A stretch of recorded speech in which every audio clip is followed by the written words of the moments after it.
교육은 우리의 삶에 많은 영향을 끼칩니다. 우리가 살아가는 인생 전체에 어떤 색의 안경을 끼고 그리고 어느 정도의 넓이로 이 세상을 바라보는지를 결정하게 해주는 거죠. 어떤 사람들은 바늘구멍으로 보는 것처럼 세상을 아주 좁게 보도록 만들 수도 있고요. 어떤 사람들은 통창으로 이 세상을 바라볼 수 있도록 하는 그런 안목을 만들어주는 작업이라고 할 수 있습니다. 오늘 우리가 읽은 이 고린도전서 15장 말씀은 우리가 잘 아는 것처럼 부활장입니다. 고린도 교회에 있었던 또 하나의 논쟁은 부활에 대한 것이었습니다.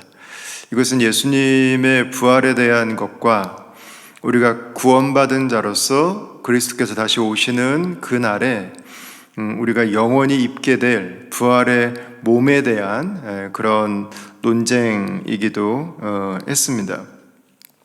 왜 예수님을 믿는데 예수님이 부활하지 않았을 수도 있어? 왜 성경은 우리에게 하나님께서 부활의 몸을 주신다고 약속하시는데 왜 그것에 대해서 의심할까? 이들이 어릴 때부터 받았던 그 교육에 영향이 있습니다. 이들이 받았던 교육은 플라톤 철학의 기초를 두고 있습니다. 이원론인 거죠. 우리의 영혼은 순수하고 아름답고 의롭습니다. 그래서 그것은 영혼 불멸입니다. 영혼만 불멸인 거죠. 그러나 우리의 몸이라고 하는 것은 이 그리스인들에게 있어서는 악한 것이었어요. 이것은 나중에 썩어질 것이고 이것은 폐기 처분될 것이었습니다. 그냥 우리의 영혼의 감옥 정도인 거지 이것은 효용가치가 별로 없는 것들이었습니다. 그러다 보니까 이들에게는 몸에 대한 부정적 시선이 자리를 잡고 있었어요.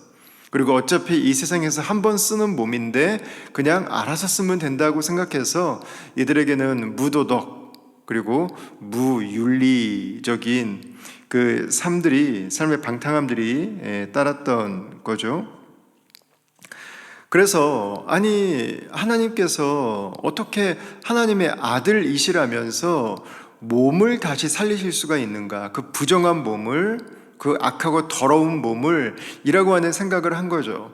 우리의 구원에 있어서도 영혼만 하나님이 구원하시는 거지 어떻게 우리의 이 몸까지 하나님이 구원하시겠어? 라고 하는 그 마음에 받아들이기 어려운 이유들이 생겨났던 것입니다.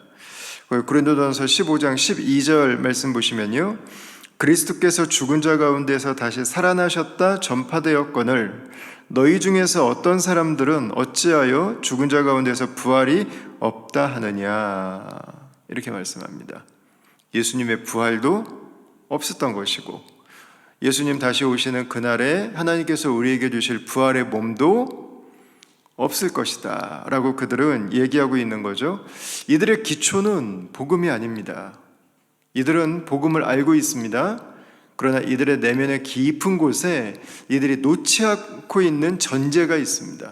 이들이 붙들고 있는 전제가 있어요. 헬라 철학이죠. 그들이 어릴 때부터 들었고 배웠던 것들입니다. 몸은 교회에 와 있지만, 몸은 말씀에 대해서 생각하지만, 그러나 속사람은 내면에는 세상적인 사고들로 가득 차 있었던 것입니다. 자, 이들에게 사도 바울이 기록한 내용이 고린도전서 15장 말씀입니다.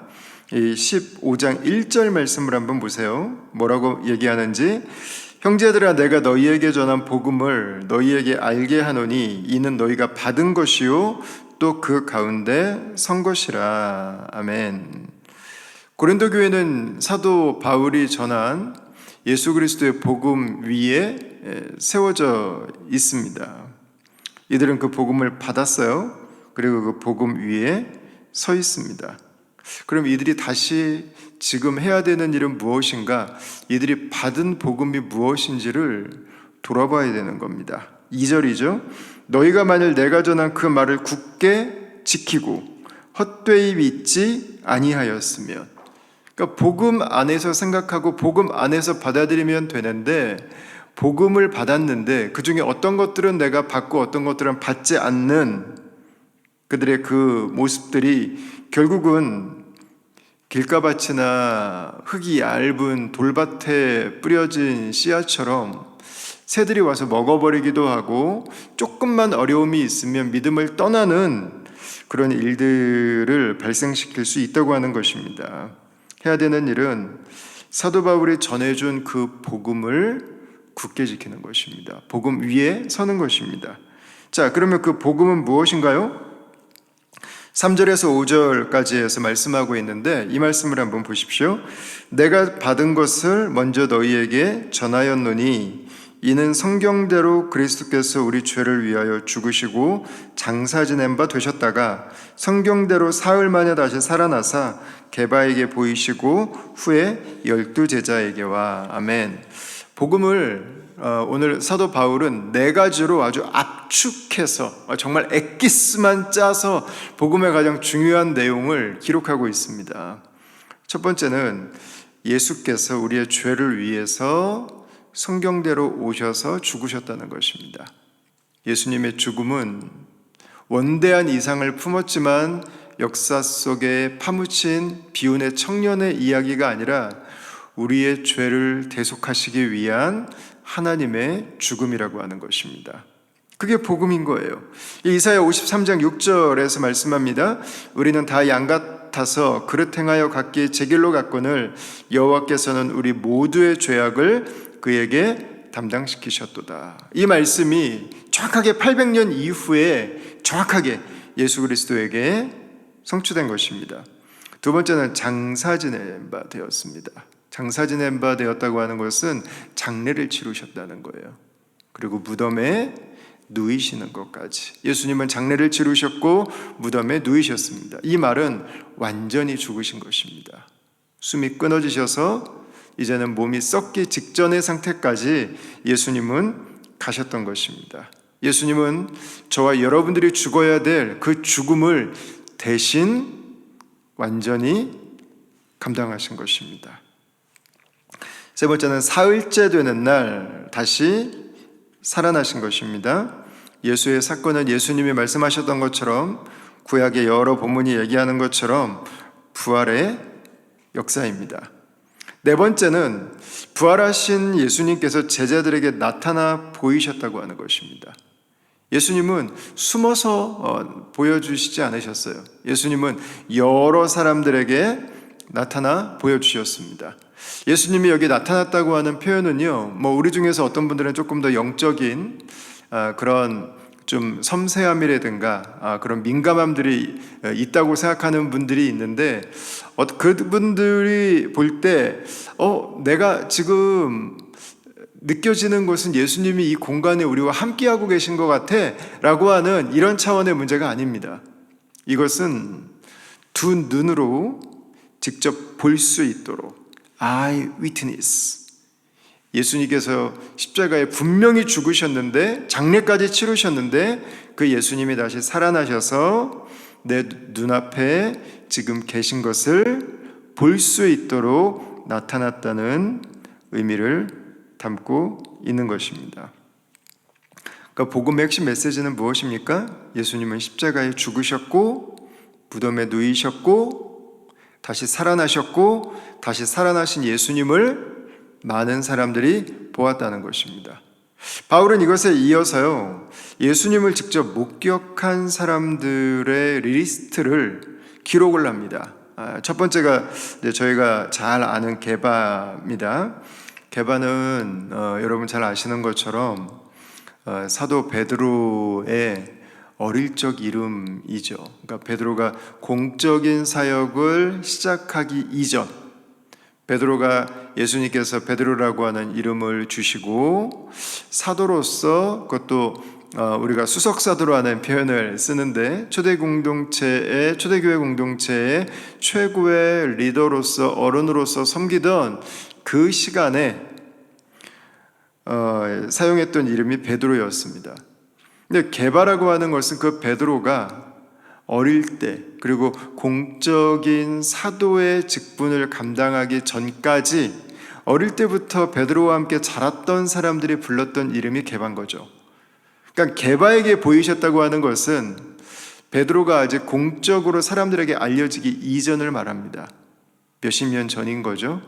베드로가 아직 젊을 때, 베드로가 아직 어릴 때 예수님께서 부활하셨고, 그리고 부활하신 예수님을 보았다는 것입니다. 친구들이 베드로를 아직 게바라고 부를 때인 거예요. 그러니까 이것은 부활의 시점이 언제였는지를 우리가 가늠해 볼 수 있는 그런 중요한 지표가 되죠. 그리고 예수님은 자신을 극구 부인했던, 우리 형 미쳤다고 말했던 그 야고보에게도 나타나 주셨습니다. 12제자에게도 보여주셨고요. 그리고 예수님은 500여 형제에게도 나타나 보여주셨습니다. 이렇게 많은 사람들이 예수님의 부활하신 예수님을 만났습니다. 여러분, 지금 바울은 어떤 작업을 하고 있는 겁니까? 부활은 없어. 예수님은 부활하지 않으셨어.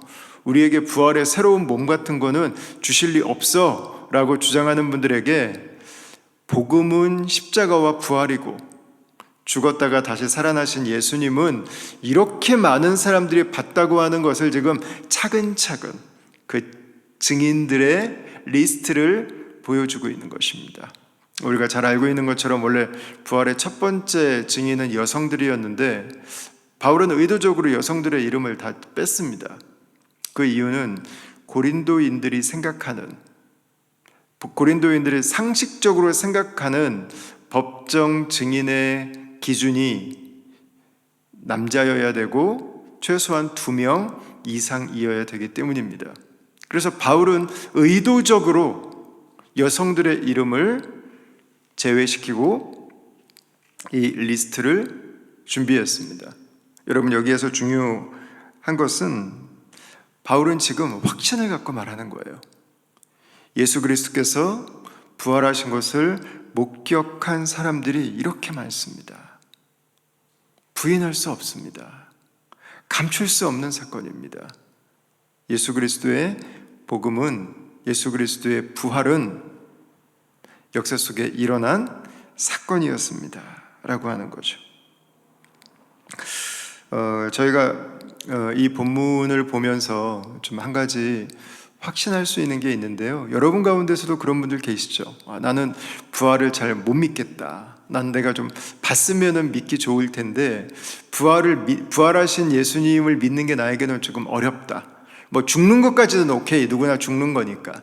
근데 부활하신 거, 다시 살아나신 것은 내가 본 적이 없기 때문에 나는 좀 믿기 어렵다라고 생각하시는 분들이 계실지 모르겠어요. 근데 여러분, 예수님이 다시 살아나셨나 살아나지 않으셨나는 우리의 고민의 주제가 되지 않습니다. 예수님은 다시 살아나셨어요. 바울은 그래서 이렇게 정성스럽게 부활하신 예수님을 만난 사람들이 얼마나 많은지를, 절대 부인할 수 없는 사건이라고 하는 것을, 역사 속에 일어난 모든 사람들이 객관적으로 납득할 수 있는 사건이라고 하는 것을 기록하고 있는 것입니다. 부활에 있어서 중요한 것은요, 나를 위한 사건인가가 중요해요. 예수님의 십자가가 나를 위한 대속의 죽음이신가? 예수 그리스도께서 다시 살아나신 것이 나에게 부활의 생명을 주시고, 나에게 영원한 생명을 주시고, 나에게도 이 부활의 몸을 주시겠다고 하는 그 하나님의 약속이라고 하는 것을 믿는 게 중요하다고 하는 거죠. 우리 다음 공동체 오시는 분들마다 이 부활하신 예수 그리스도를 만나게 되는 은혜가 있기를 우리 주님의 이름으로 축원합니다. 이 말씀에서 가장 백미는 8절이죠. 8절. 맨 나중에 만삭되지 못하여 난 자 같은 내게도 보이셨느니라.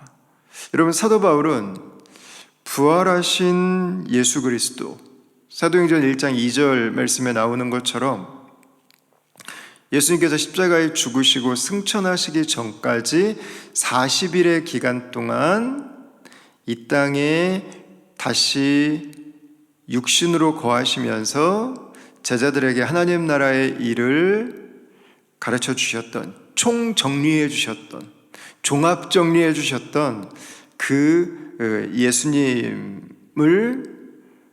만난 사람들의 부활의 리스트를 기록했는데 그 마지막에 지금 자신을 넣고 있는 겁니다.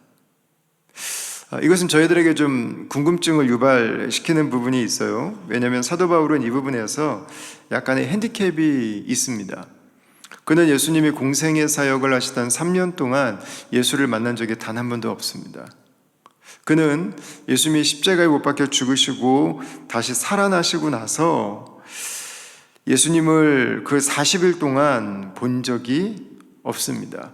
그러니까 이것 때문에 바울은 자신의 사도라고 소개를 할 때 많은 사람들에게 공격을 받았습니다.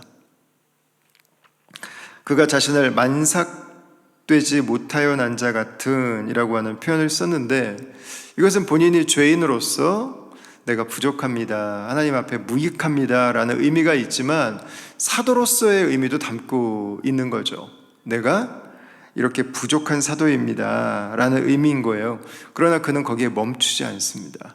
그는 거기서 끝나지 않습니다. 마지막 목격자에 담대하게, 대담하게 자신을 집어넣습니다. 여기엔 이유가 있어요. 왜냐하면 바울이 만났고 바울을 부르셨고 바울을 사도로 파송하신, 승천하신 예수 그리스도, 그분은 예수님의 제자들과 500여 형제들이 만났던 것처럼 십자가에 죽으셨다가 부활하신 예수님, 그분이시기 때문입니다. 바울은 같은 분을 만난 거예요. 다른 분이 아닙니다. 바울은 같은 분을 만나서 그분에게 자신의 삶을 위탁했고 그분의 사명을 받았고 그분의 사도로서 지명되어서 섬기고 있는 것이죠. 시간의 차이만 있지만 500여 명의 형제들 12제자, 게바가 만났던 예수님과 바울이 만난 예수님은 같은 분이십니다. 여러분, 이건 저와 여러분들에게도 너무 중요합니다. 우리는 예수님 공생애 때 본 적이 없습니다. 우리는 예수님의 십자가에 못 박혔고 부활하신 모습을 본 적이 없습니다.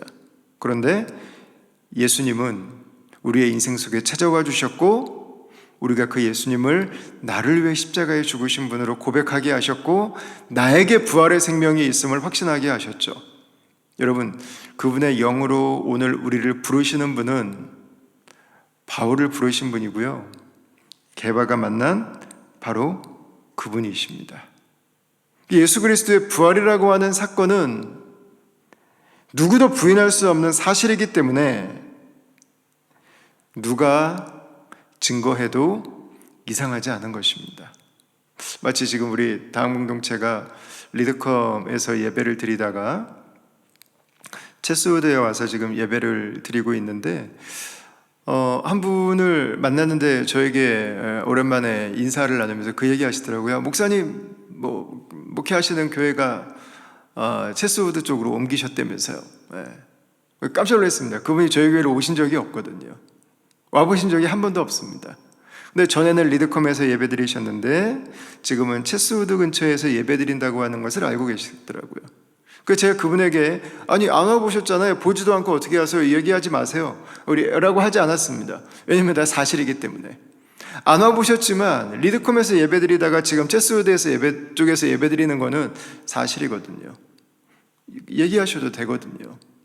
지금 우리 공동체의 현실이기 때문인 거죠.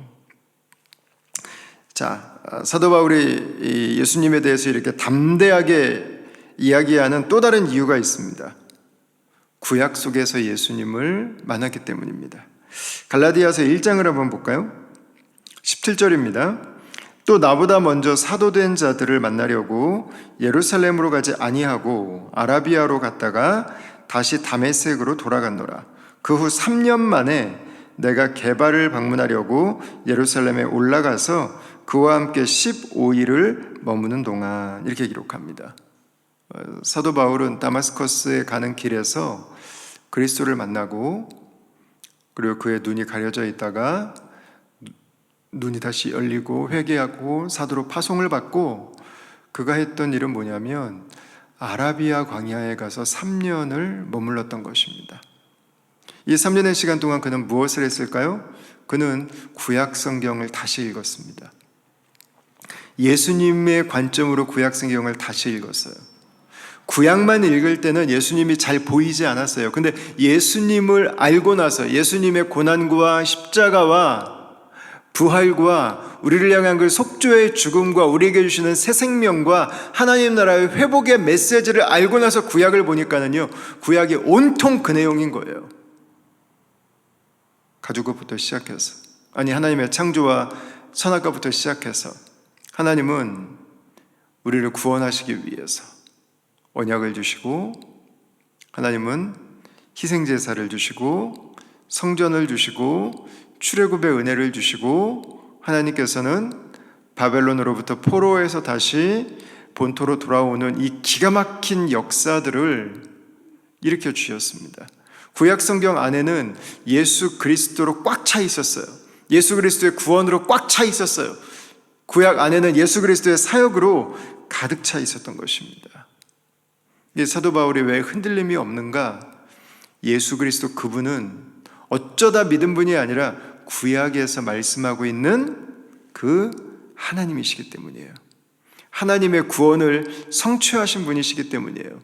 예수 그리스도라고 하는 분은 구약을 완성하신 분이시기 때문입니다. 우리도 예수님을 믿다 보면 그런 생각이 들 때가 있죠. 아니 예수님 오셨고 우리 구원 다 받았고, 아니 예수님의 복음은 단순한데 그냥 이 얇고 쉬운 누구나 이해하기 좋은 따뜻한, 그래서 사람들이 싫어하지 않은 신약만 성경에 있으면 되지, 왜 이 두껍고 읽기도 어렵고 이해는 더 안 되고 왜 이런 구약 성경을 왜 예수님이 오셨는데 오늘날 여전히 우리가 가지고 있어야 되는가 라는 질문을 할 수 있습니다. 맞아요. 충분히 그렇게 생각할 수 있습니다. 여러분, 그러나 구약을 우리가 읽고 우리가 구약을 사랑하는 이유는요, 구약이 있어야 신약이 있기 때문입니다. 구약이 없는 신약은 불가능한 것입니다. 구약이 있어야 예수님이 예수님 될 수 있습니다. 구약이 있어야 우리의 삶을 예수 그리스도에게 온전히 드릴 수 있습니다. 구약이 있어야 예수께서 하나님의 구원자이신 것을 우리가 혼돈하지 않고 믿을 수 있는 거예요. 사도 바울은 구약과 예수 그리스도, 예수 사건을 연결시키기 시작했어요. 기가 막힌 예수 그리스도께서는 구약 성경 그 자체셨어요. 구약에 있는 모든 말씀이 예수 그리스도에게 성취되었던 거죠. 우리가 오늘도 성경을 읽고 성경을 배우고 성경을 통해서 우리의 믿음에 확신을 갖는 바로 그 이유죠. 그리고 그 작업이 우리에게 너무 소중합니다. 나는 우리 다음 공동체가 하나님의 말씀을 사랑하는 공동체가 되길 원합니다. 구약에서부터 신약까지 모든 하나님의 말씀을 사랑하고 그 말씀 속에서 하나님께서 우리에게 주시는 그 예수 그리스도의 깊은 은혜를 길어 올리는 그 말씀의 공동체, 언약의 공동체가 될 수 있기를 바랍니다. 여러분, 이 예수님을 만난 사람들, 십자가와 부활의 이 놀라운 사건을 경험한 사람들은 변화를 경험합니다. 어떻게 변화되죠? 첫 번째는요, 정체성이 바뀝니다. 오늘 9절과 10절이죠. 나는 사도 중에 가장 작은 자라. 나는 하나님의 교회를 박해하였으므로 사도라 칭함받기를 감당하지 못할 자니라. 그러나 내가 나 된 것은 하나님의 은혜로 된 것이니 내게 주신 그의 은혜가 헛되지 아니하여 내가 모든 사도보다 더 많이 수고하였으나 내가 한 것이 아니요 오직 나와 함께 하신 하나님의 은혜로다 그랬어요. 여러분, 사도 바울은 예수님을 만나기 전까지는요, 자신을 썸띵이라고 생각했습니다. 자신은 대단한 사람이었어요. 이른 나이에 권력의 맛을 봤습니다. 내가 말을 하면 다른 사람을 잡을 수도 있고 묶을 수도 있고 가둘 수도 있고 생명을 취할 수도 있었어요. 한 가정의 운명을 내가 좌지우지할 수 있을 정도로 자신은 유대교의 내일이었고 유대교의 미래였고 자신은 모든 사람들이 주목하는 유대교의 기대주였고 엘리트였습니다. 여러분, 그랬던 그가 예수를 만납니다. 그분 앞에 자신은 한낱 죄인에 불과합니다. 죽음의 길을 걷고 있는 자가 다른 사람들을 죽이는 일을 하면서 살아가고 있는 것을 그는 보게 되었습니다. 세상의 부분만 보다가 이 세상을 온전히 보기 시작합니다. 부분만 볼 때는요, 의기양양했습니다. 자신이 다 알고 있다고 생각했어요. 근데 예수님을 만나고 나서 자신은 무익한 자라고 하는 것을 알게 됩니다. 다 바뀌어요. 하나님이 나를 불쌍히 여겨주신 거고, 하나님이 나를 기다려주신 것뿐이고, 하나님이 나를 위해서도 대속의 죽음을 죽어주신 것입니다. 그래서 이 사도 바울의 믿음의 고백 가운데 한 단어가 유난히 반복되죠. 은혜라고 하는 단어입니다. 하나님의 은혜가 아니면 자신은 큰일 날 뻔했습니다. 내가 사는 것도, 내가 하나님의 영원한 구원 속에 나아갈 수 있었던 것도 단 나의 뛰어남과 나의 유익함 때문이 아니라 나의 무익함에도 불구하고, 나의 죄악에도 불구하고, 나의 하나님에 대한 불충에도 불구하고 하나님께서 은혜로 나를 대하고 계셨기 때문인 거죠. 두 번째 변화되는 내용은 우리의 시선이 교정되는 겁니다. 우리 인생의 기초가 교정되는 거예요. 오늘 고린도 교회 성도들이 가지고 있던 전제와 연결이 됩니다. 그들이 가지고 있던 생각은요, 인간은 죽으면 끝나는 거예요. 오늘날 물질주의적인 세계관과 똑같습니다. 존재가 사라져버리는 것입니다. 그냥 흙이 되고 공기 중으로 날아가고, 존재라고 하는 것은, 몸은 끝나는 것입니다. 영원한 것은 오직 영혼뿐이다. 그들은 이렇게 생각했어요.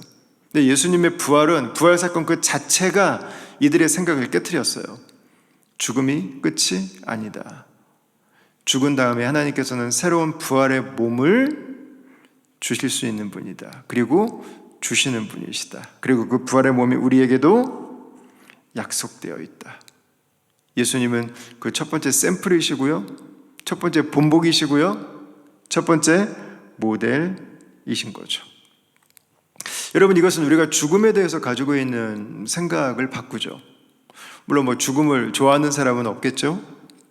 죽음을 기다리는 사람도 없을 거예요. 그죠? 하나님께서 이 땅을 살게 하신 동안 사랑하면서, 그리고 우리가 살게 하신 그 자리를 잘 지키면서 저희들이 살아갈 수 있어야겠죠. 근데 어떤 분들은 죽음에 대한 지나친 두려움, 공포를 가지고 있는 분들도 있습니다. 그러나 여러분, 하나님께서 우리의 죽음을 케어하시고 우리의 죽음 그 이후를 돌보시는 분이라고 하는 것을 우리가 이해한다면, 우리가 알게 된다면, 우리는 죽음에 대해서 과도히 두려워하지 않을 거예요. 우리는 죽음에 대해서 과도히 공포를 느끼지 않을 거예요. 왜냐하면 죽음이 전부가 아니기 때문이에요. 하나님께서 우리에게 부활의 새로운 생명을 주시고 우리에게 나중에 부활의 새로운 몸까지 주실 것이기 때문이죠. 그래서 죽음에서부터 자유를 얻게 되죠. 편안함을 갖게 되죠. 마음의 평안을 얻을 수 있습니다. 여러분, 죽으면 끝이니까 그냥 막 살아도 돼 라고 생각하고 우리의 몸을 함부로 사용하지 않을 것입니다. 죽지만 하나님께서는 나의 몸까지 구원하신 것을 알고, 나의 몸을 위해서도 예수님께서 대속하신 것을 알고, 하나님의 구원은 나의 몸까지 포함되는 것을 안다면 나의 몸을 함부로 사용하지 않을 것입니다. 하나님께서 나를 지으신 대로 거룩하게, 아름답게, 하나님께서 나에게 몸을 주신 그 이유들을 잘 분별하고 건강하게 살아갈 것입니다. 그리고 여러분, 이 부활의 메시지는 사랑하는 우리의 부모님들, 그리고 친구들, 질병으로 인해서, 사고로 인해서 아픔 가운데, 이 땅을 살다가 마무리를 하는 분들이 우리 주변에 있습니다. 그냥 편하게 지내시다가 잠자다가 주님 품에 가면은 너무 좋을 텐데 우리 주변에는 그러지 못한 분들이 계십니다. 여러분, 그것이 인생의 실존입니다.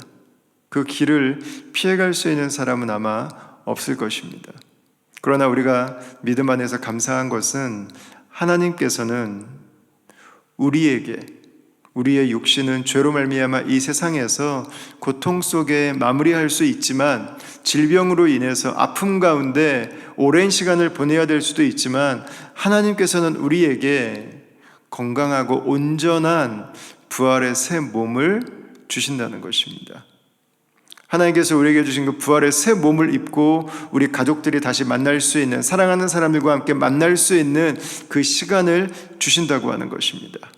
그래서 이 세상의 시간으로 인해서 낙심하고 좌절하지 않고 하나님이 우리에게 주시는 그 부활의 영원한 소망으로 인해서 저와 여러분들이 하나님 앞에 감사하고 다시 만날 그 시간을 기다릴 수 있게 되는 거죠. 자, 이 복음을 받은 사람들, 십자가와 부활을 만난 사람들의 세 번째 변화의 모습도 있습니다. 그것은 예수 그리스도의 복음을 전파한다는 것입니다. 11절 말씀을 한번 보십시오. 그러므로 나나 그들이나 이같이 전파하매 너희도 이같이 믿었느니라 그랬어요. 여러분, 사도 바울만 그런 것이 아닙니다. 바울도 복음을 받고 예수 그리스도를 받고 마음에 불이 붙었습니다. 불덩어리가 됐어요. 앉아 있을 수가 없었어요. 일어섭니다. 걷습니다. 뜁니다. 날아다닙니다. 그게 복음의 에너지죠. 복음의 능력이죠. 여러분, 바울만 그런 것이 아닙니다. 게바가 그렇고요. 야고보가 그렇습니다. 12 사도가 그렇고요. 500여 형제들이 그랬습니다. 그들이 들었던, 그들이 만난 복음, 예수 그리스도는 그들을 움직였어요. 그들을 살아있게 했어요. 그들로 하여금 복음을 전하지 않고는 견딜 수 없도록 한 것입니다. 여러분, 내가 예수님을 만나고 변화되었나를 알 수 있는 한 가지 증표가 있죠. 그것은 내가 복음을 전하기 위해서 마음에 품고 있는 한 영혼이 있는가, 한 가정이 있는가, 내가 복음이 전해지기 위해서 기도하고 있는 하나의 선교지가 있는가 하는 것입니다. 우리 교회가 양육을 하고 제자훈련을 하는데, 만약에 그걸 잘 한다면은요, 제자훈련이 잘 맞춰진 결과는 한 영혼을 품고 살아가는가, 이게 될 거예요.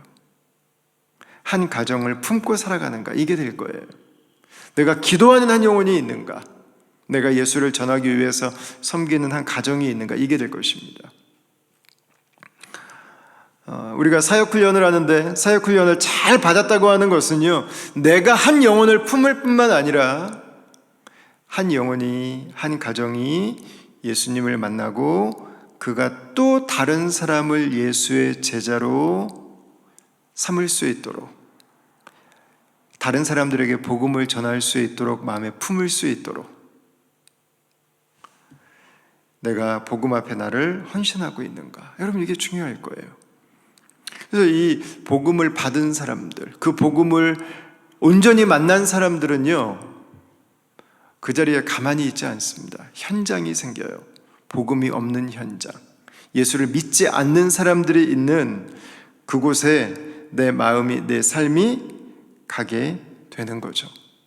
특별히 오늘 우리가 어린이 주일을 맞아서 우리 다음 세대, 우리 자녀들이 어떤 믿음을 가지고 자라기를 원할까라고 생각을 해보면, 여러분, 현장이 있는 믿음이어야죠. 우리 자녀들이 교회는 가면은 견디는 곳, 교회는 가면은 버티는 곳. 여러분, 우리 아이들도 허리 두드리면서 언제 끝나나 하다가 이게 믿음 생활인지 알고 살면 여러분 어떻게 하겠어요? 안 되죠. 뛰어야죠.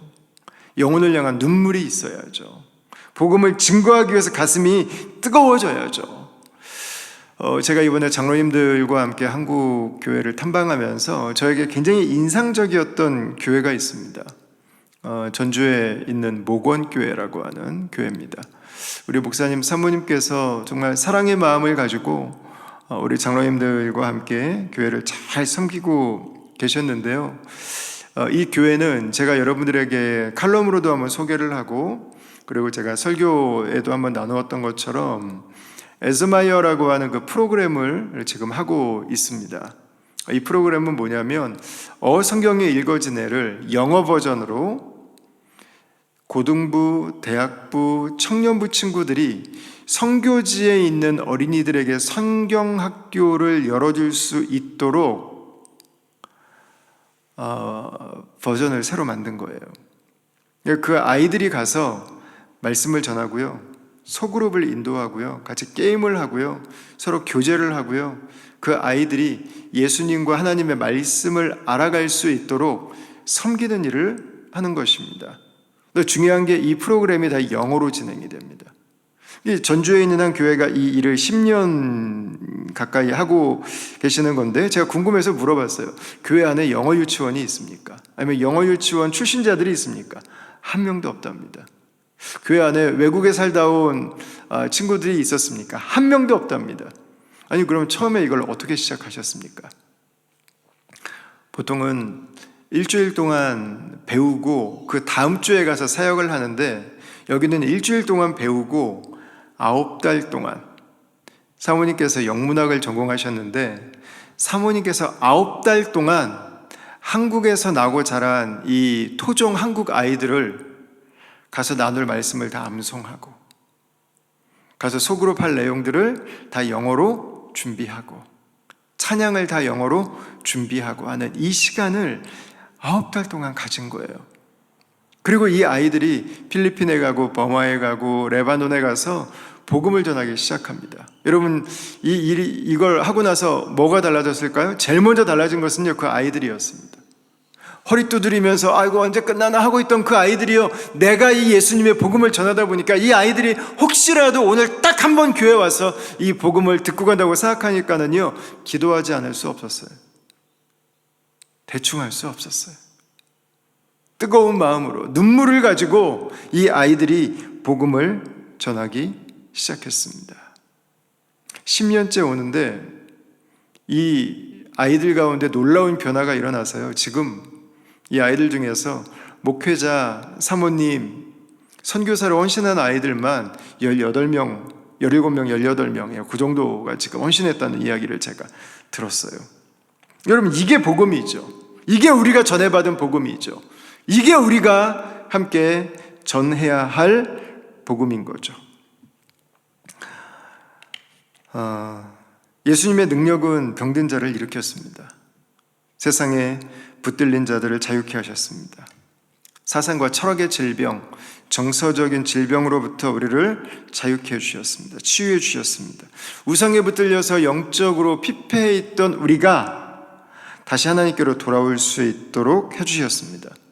근데 여러분이 참 역사의 아이러니가 있어요. 복음으로 인해서, 하나님의 은혜로 인해서 우리가 하나님의 놀라운 축복을 받게 되는데, 시간이 가면 갈수록 우리의 시선이 하나님에게서 세상의 것들로 옮겨온다는 거예요. 우리에게 축복을 주시는 분이 아니라 하나님께서 우리에게 주신 축복에 우리의 시선이 머물게 된다는 거예요. 그래서 우리에게 축복을 주시는 분, 우리가 받은 복음을 떠난다는 것입니다. 그것이 오늘날 서구 사회가 서 있는 현실인 거죠. 예수 그리스도의 복음이 아니라 부동산의 복음, 나스닥의 복음, 건물의 복음, 금의 복음, 문호동의 복음, 연금의 복음, 놀이의 복음에 빠져서 살아가고 있습니다. 여러분, 우리 시대는 다시 한번 질문해 보아야 됩니다. 우리가 받은 복음은 온전한 것인가? 우리는 예수의 복음을 받았는가? 나는 그 예수를 만났는가? 그 예수의 영이 내 안에서 역사하고 있는가? 예수께서 내 안에 살아계시는가? 나는 이 예수 그리스도의 복음을 증거하고 있는가 하는 것입니다. 여러분, 왜 교회가 가지 않습니까? 왜 교회가 세상에 붙들려 있습니까? 세상이 교회 안에 들어와 있는 것입니다. 우리 시대는 눈을 들어서 분별해야 되는 시대입니다. 고린도 교회는 복음을 모르지 않았습니다. 그들이 받은 복음 앞에 온전히 반응하지 않았던 것입니다. 우리 시대는 복음을 다시 회복해야 합니다. 복음 안에서 어둠의 영이 무너지고 병들었던 심령들이 치유받고 깨졌던 관계들이 다시 회복되어지고 방향을 잃었던 인생이 다시 예수 그리스도께로 돌아올 수 있게 되기를 바랍니다.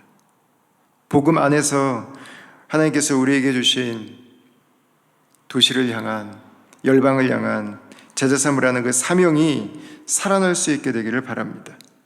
우리 다음 공동체가 우리가 받은 복음을 전하기 위해서 하나님께서 우리를 살게 하신 삶의 현장에서 우리를 즐거움으로 드리는 주님의 부활 공동체가 되기를, 복음 공동체가 되기를, 성령의 공동체가 되기를 우리 주님의 이름으로 축원합니다.